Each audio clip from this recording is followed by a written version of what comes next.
અનોખી ખાત વિધિ। એટલાન્ટામાં સાંજે 6 વાગે યોજાયેલી જાહેર સભામાં જવા માટે સ્વામીશ્રી ઉતાવળમાં હતા।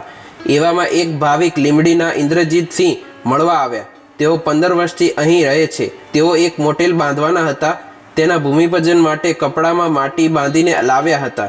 તેમની ઈચ્છા હતી કે આ માટી પર સ્વામીશ્રી ચરણ મૂકે એટલે ભૂમિ પ્રસાદીની થઈ જાય। તેઓ કપડું પહોળું કરીને માટી પાથરી રાહ જોતા બેઠા સ્વામીશ્રીને પગલાં કરવા વિનંતી કરી। તરત સ્વામીશ્રીએ સમય સૂચકતા વાપરી એ માટી પર બ્રહ્મતીર્થ સ્વામીને ઠાકોરજી પધરાવવા કહ્યું ને પોતે કોઈનો ટેકો લીધા વગર ઝડપથી નીચે બેસી ગયા।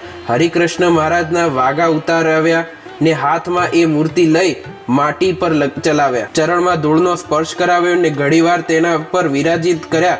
પુષ્પની પાંદડી મૂકી પ્રાર્થના કરી। દરબારને કાર્ય ફતેહ થાય તે માટે આશીર્વાદ આપ્યા। આ બધું એટલું ત્વરિતપણે થયું કે ભાઈ તો આનંદમાં ગરકાવ થઈ ગયા હતા। સ્વામીશ્રી ઉતાવળમાં પણ સેવક ધર્મ ચૂક્યા નહીં। સતત પરાભક્તિમાં લીન સ્વામીશ્રીને ઠાકોરજીનું કેટલું અનુસંધાન છે તે આવા પ્રસંગે જણાઈ આવે છે। નહીતર એમ થાય કે ખાત વિધિની જગ્યા પર ન જઈ શકાય તે સ્વાભાવિક છે। અહીં પગલાં પાડી દેવામાં શું અનુચિત થઈ જવાનું? પણ ઈષ્ટદેવનો યથાર્થ મહિમા જેમના રૂવે રૂવે ચડી ગયો હોય તેમણે પોતાનું અસ્તિત્વ જ ઠાકોરજીમાં ઓગળી દીધું હોય છે।